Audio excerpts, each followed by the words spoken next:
Bien-aimé dans le Seigneur, écoute cette vérité spirituelle profonde. Le royaume de Dieu ne fonctionne pas sur le hasard, ni sur l'impulsion émotionnelle ou charnelle, mais sur un principe spirituel immuable, la semence et la récolte. Genèse 8, verset 22. Tant que la terre subsistera, les semailles et les moissons ne cesseront point. Galates 6, verset 7. Ce qu'un homme aura semé, il le récoltera. Ce que tu plantes aujourd'hui, tu le récolteras demain. La paix ou la douleur, la trahison ou la fidélité, l'agitation ou la stabilité. Avant de chercher un partenaire, avant de chercher à séduire, cherche d'abord la face de Dieu selon Matthieu 6, verset 33. Cherchez premièrement le royaume et la justice de Dieu, et toutes ces choses vous seront données par-dessus tout. Avant de vouloir bâtir un foyer, une maison, invoque d'abord l'Éternel selon Psaume 127, verset 1. Si l'Éternel ne bâtit la maison, ceux qui la bâtissent travaillent en vain. La première graine, écoute-moi attentivement, que tu dois planter sur le chemin de ta destinée sentimentale ou conjugale, c'est la semence de consécration. La consécration, c'est un acte volontaire, sacré, par lequel tu donnes à Dieu la première place de ton projet.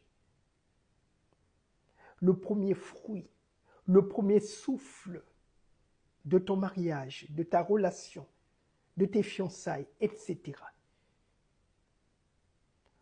Tout ce que Dieu n'a pas engendré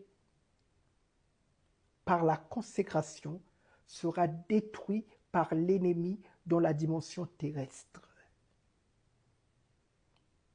Quand Dieu est absent de ta destinée sentimentale, la relation devient une plantation charnelle exposée au vent, aux scorpions, aux serpents, à la toxicité, mais aussi aux voleurs de destinée selon Matthieu 13, verset 4.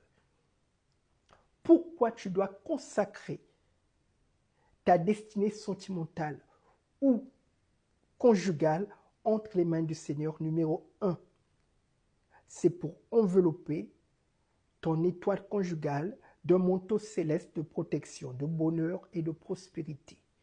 Numéro 2, c'est pour éviter l'extinction de ton étoile conjugale.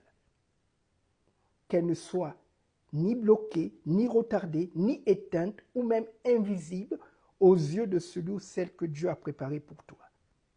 Numéro 3, c'est pour éviter que l'amour soit une distraction ou un simple sentiment, mais plutôt une mission divine. Mon frère, ma sœur, ce qui commence par la consécration, Dieu le protège dans la dimension visible. Ce qui commence dans la prière tiendra debout devant les hommes. Ce qui commence dans la chair finira en poussière. N'oublie pas de liker cette vidéo, de la partager et surtout abonne-toi pour recevoir des contenus pratiques, édifiants, spirituels sur la destinée, la foi et le mariage. Je te dis, 20h30, connecte-toi. Live spécial.